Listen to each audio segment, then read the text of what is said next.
ओम शांति। 12/8/20 की वाणी है। मीठे बच्चे, तुम आसुरी मत पर चलने से दरबदर हो गए। अब ईश्वरी मत पर चलो तो सुखधाम चले जाएंगे। प्रश्न: बच्चों को बाप से कौन सी उम्मीद रखनी है, कौन सी नहीं?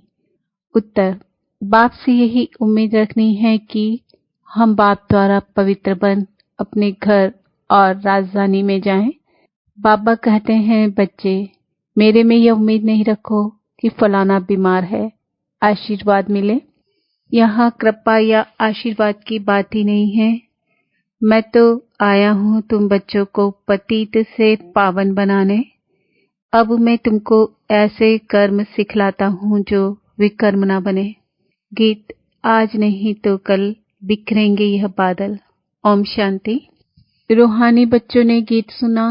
बच्चे जानते हैं अब घर चलना है। बाप आए हैं लेने के लिए।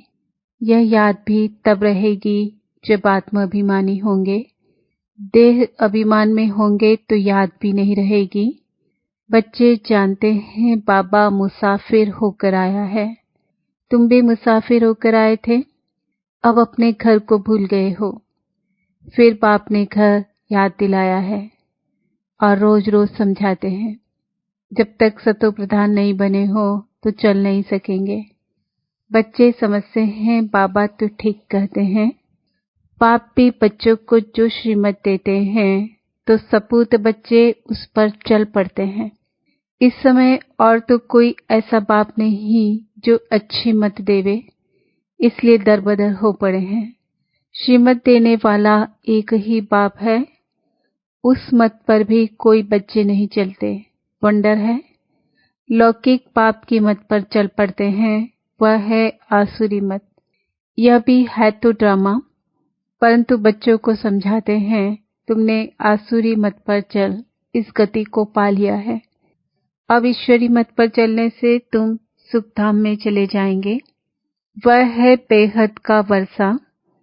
रोज समझाते हैं तो बच्चों को कितना हर्षित रहना चाहिए। सबको यहाँ तो नहीं बिठा सकते।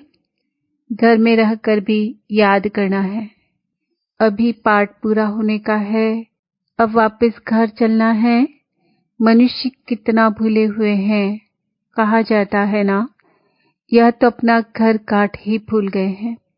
अब बाप कहते हैं घर को भी याद करो, अपनी राजधानी भी याद करो।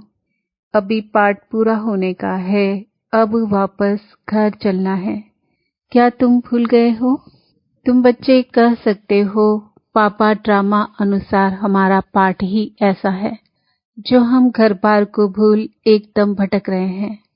भारतवासी ही अपने श्रेष्ठ धर्म कर्म को भूलकर दैवी धर्म भ्रष्ट, दैवी कर्म भ्रष्ट हो पड़े हैं। अभी बाप ने सावधानी दी है, तुम्हारा धर्म कर्म तो यह था। वहां तुम जो कर्म करते थे वह अकर्म होता था। कर्म अकर्म विकर्म की गति बाप ने ही तुम्हें समझाई है। सतयुग में कर्म अकर्म हो जाते हैं। रावण राज्य में कर्म विकर्म होते हैं। अभी बाप आया हुआ है धर्म श्रेष्ठ कर्म श्रेष्ठ बनाने। तो अब श्रीमत पर कर्म श्रेष्ठ करना चाहिए। कोई भ्रष्ट कर्म करके किसको दुख नहीं देना चाहिए। ईश्वरी बच्चों का ये काम नहीं है। जो डायरेक्शन मिलते हैं उस पर चलना है। दैवी गुण धारण करने हैं। भोजन भी शुद्ध लेना है। अगर लाचारी नहीं मिलता तो राय पूछो। बाबा समझते हैं नौकरी आदि में कहाँ थोड़ा खाना भी पड़ता है, जबकि योगपाल से तुम राजाई स्थापन करते हो। पतित दुनिया को पावन बनाते हो तो भोजन को शुद्ध बनाना क्या बड़ी बात है? नौकरी तो करनी ही है। ऐसे तो नहीं बाप का बने तो सब कुछ छोड़ यहाँ आकर बैठ जाना है। कितने ढेर बच्चे हैं, इतने सब तो रह नहीं सकते। रहना सबको गृहस्थ व्यवहार में है। यह समझना है मैं आत्मा हूँ, बाबा आया हुआ है, हमको पवित्र बनाकर अपने घर ले जाते हैं, फिर राजधानी में आ जाएंगे। यह तो पराया रावण का छी छी खाट है। तुम बिल्कुल ही पतित बन गए हो। ड्रामा प्लान अनुसार पाप कहते हैं, अभी मैं तुमको सुजाग करने आया हूँ, तो श्रीमत पर चलो। जितना चलेंगे उतना श्रेष्ठ बनेंगे। अभी तुम समझते हो, हम बाप को, जो बाप स्वर्ग का मालिक बनाते हैं, उनको भूल गए। अब पापा सुधारने आए हैं तो अच्छी रीति सुधारना चाहिए ना, खुशी में आना चाहिए। बेहद का बाप मिला है। बच्चों से बात ऐसे करते हैं जैसे तुम आत्माएं आपस में बात करती हो। है तो वह भी आत्मा, परमात्मा है, उनका भी पाठ है। तुम आत्माएं पाठधारी हो। ऊंचते ऊंच से लेकर नीचते नीच का पाठ है।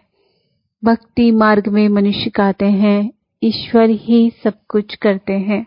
बाप कहते हैं, मेरा ऐसा पाठ थोड़ी है जो बीमार को अच्छा कर दूं।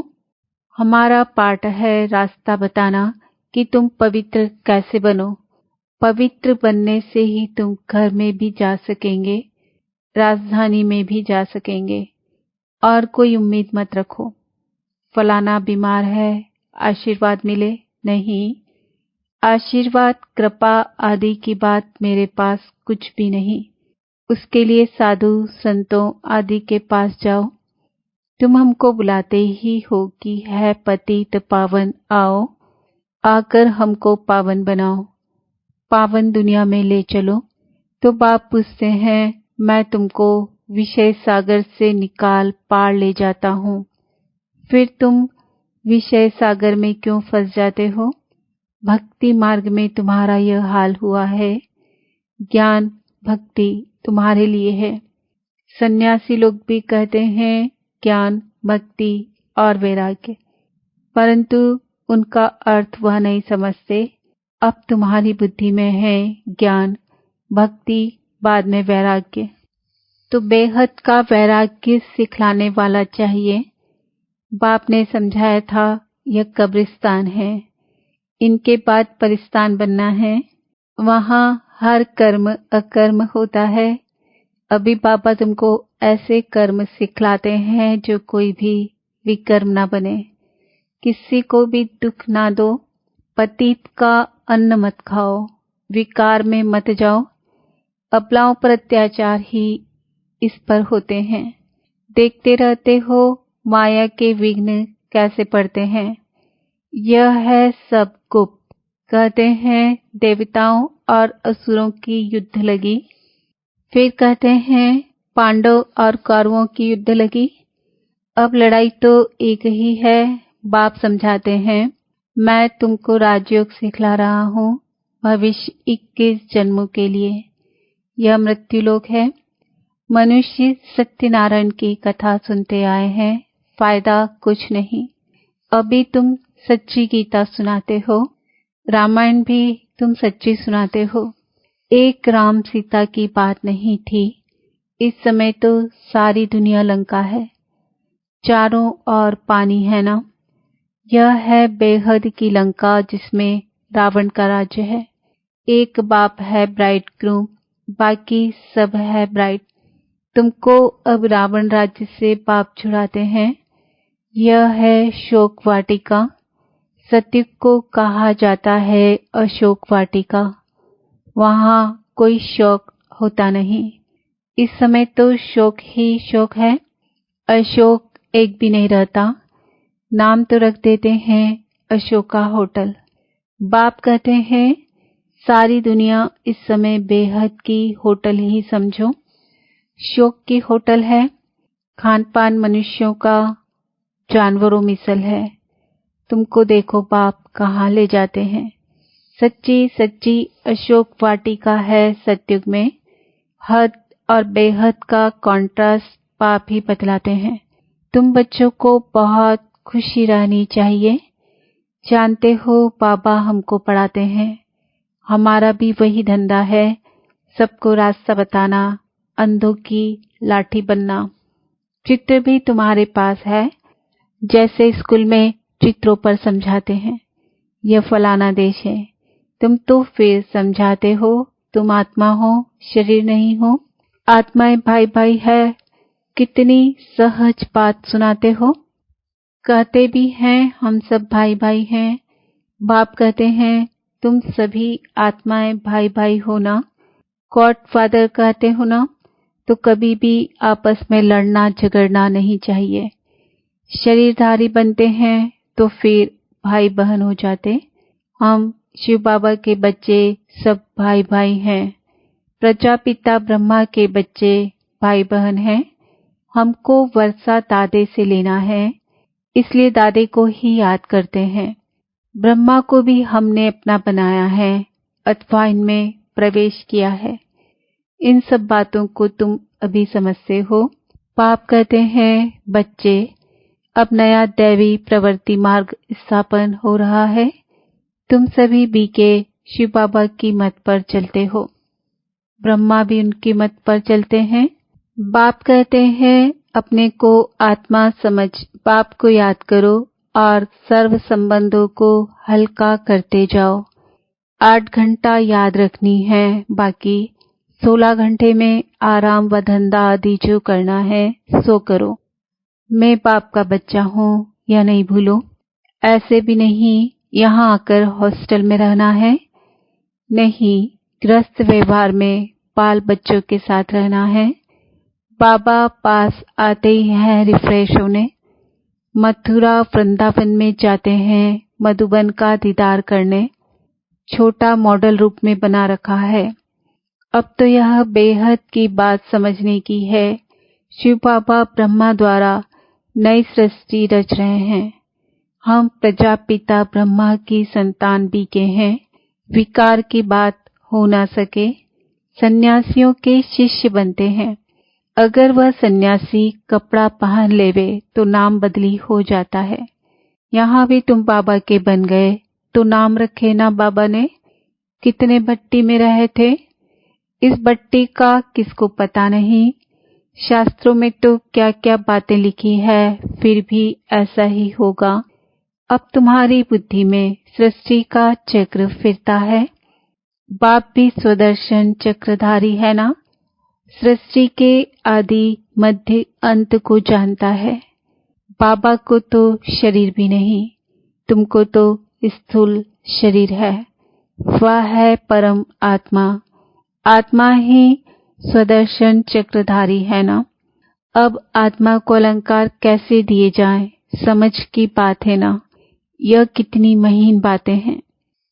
बाप कहते हैं वास्तव में मैं हूँ स्वदर्शन चक्रधारी। तुम जानते हो आत्मा में सारे सृष्टि चक्र का ज्ञान आ जाता। बाबा भी परमधाम में रहने वाला है, हम भी वहाँ के रहने वाले हैं। बाप आकर अपना परिचय देते हैं। बच्चे, मैं भी स्वदर्शन चक्रधारी हूँ। मैं पतित पावन आया हूँ तुम्हारे पास। मुझे बुलाया ही है कि आकर पतित से पावन बनाओ, लिबरेट करो उनको। शरीर तो है नहीं, वह अजन्मा है। भल जन्म लेते भी हैं परंतु दिव्य शिव जयंती अथवा शिवरात्रि मनाते हैं। बाप कहते हैं मैं आता ही हूँ तब जब रात पूरी होती है तो दिन बनाने आता हूँ। दिन में 21 जन्म, फिर रात में 63 जन्म। आत्मा ही भिन्न भिन्न जन्म लेती है। अब दिन से रात में आई है, फिर दिन में जाना है। स्वदर्शन चक्रधारी भी तुमको बनाया है। इस समय मेरा पाठ है, तुमको भी स्वदर्शन चक्रधारी बनाता हूँ। तुम फिर औरों को बनाओ। 84 जन्म कैसे लिए हैं, वह 84 जन्मों का चक्र तो समझा लिया है। आगे तुमको यह ज्ञान था क्या? बिल्कुल नहीं, अज्ञानी थे। बाबा मूल बात समझाते हैं कि बाबा है स्वदर्शन चक्रधारी। उनको ज्ञान का सागर कहा जाता है। वह सत्य है, चैतन्य है। तुम बच्चों को वर्षा दे रहे हैं। बाबा बच्चों को समझाते हैं आपस में लड़ो झगड़ो मत, लून पानी मत बनो। सदैव हर्षित रहना है और सबको बाप का परिचय देना है। बाप को ही सब भूले हुए हैं। अब बाप कहते हैं मामेकम याद करो। निराकार भगवानुवाच निराकारी आत्माओं प्रति असुल तुम निराकार हो फिर साकारी बनते हो। साकार बिगड़ तो आत्मा कुछ कर ही नहीं सकती। आत्मा शरीर से निकल जाती तो चुरपुर कुछ भी हो नहीं सकती। आत्मा फौरन जाकर दूसरे शरीर में अपना पार्ट बजाती है। इन बातों को अच्छी रीति समझो, अंदर खोदते रहो। हम आत्मा बाबा से वर्षा लेते हैं। वर्षा मिलता है सतयुग का। जरूर बाप ने ही भारत को वर्षा दिया होगा। कब वर्षा दिया, फिर क्या हुआ, यह मनुष्यों को कुछ भी पता नहीं है। अभी बाप सब बताते हैं। तुम बच्चों को ही स्वदर्शन चक्रधारी बनना है। फिर तुमने 84 जन्म भोगे। अब फिर मैं आया हूँ। कितना सहज समझाते रहते हैं। बाप को याद करो और मीठे बनो।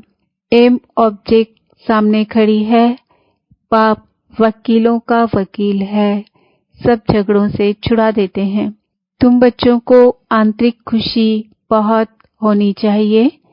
हम बाबा के बच्चे बने हैं। बाप ने हमको अडॉप्ट किया है वर्षा देने। यहाँ तुम आते ही हो वर्षा लेने। बाप कहते हैं बाल बच्चे आदि देखते हुए बुद्धि बाप और राजधानी की तरफ रहे। पढ़ाई कितनी सहज है।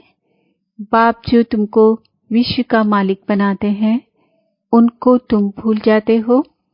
पहले अपने को आत्मा जरूर समझो। यह ज्ञान बाप संगम पर ही देते हैं, क्योंकि संगम पर ही तुमको पतित से पावन होना है। अच्छा, मीठे मीठे रूहानी ब्रह्मामुख वंशावली ब्राह्मण कुलभूषण, यह देवताओं से भी ऊंच कुल है। तुम भारत की बहुत ऊंच सेवा करते हो। अभी फिर तुम पूज्य बन जाएंगे। अब पुजारी को पूज्य कौड़ी से हीरे जैसा बना रहे हैं। ऐसे रूहानी बच्चों प्रति माता पिता बाप दादा का याद प्यार और गुड मॉर्निंग। रूहानी बाप की रूहानी बच्चों को नमस्ते। हम रूहानी बच्चों की रूहानी बाप दादा को याद प्यार गुड मॉर्निंग नमस्ते ओम शांति। धारणा के लिए मुख्य सार। श्रीमत पर अब हर कर्म श्रेष्ठ करना है। किसी को भी दुख नहीं देना है। दैवी गुण धारण करने हैं। बाप के डायरेक्शन पर ही चलना है। सदैव हर्षित रहने के लिए स्वदर्शन चक्रधारी बनना है। कभी लून पानी नहीं होना है। सबको बाप का परिचय देना है। बहुत बहुत मीठा बनना है। वरदान। सदा सुखों के सागर में लवलीन रहने वाले अंतर्मुखी भव। कहा जाता अंतर्मुखी सदा सुखी। जो बच्चे सदा अंतर्मुखी भव का वरदान प्राप्त कर लेते हैं वह बाप समान सदा सुख के सागर में लवलीन रहते हैं। सुखदाता के बच्चे स्वयं भी सुखदाता बन जाते हैं। सर्व आत्माओं को सुख का ही खजाना बांटते हैं। तो अब अंतर्मुखी बन ऐसी संपन्न मूर्ति बन जाओ जो आपके पास कोई भी किसी भी भावना से आए अपनी भावना संपन्न करके जाए। जैसे बाप के खजाने में अप्राप्त कोई वस्तु नहीं, वैसे आप भी बाप समान भरपूर बनो। स्लोगन। रूहानी शान में रहो तो कभी भी अभिमान की फीलिंग नहीं आएगी। ओम शांति। आज का सम्मान है मैं आत्मा अंतर्मुखी हूँ। ओम शांति।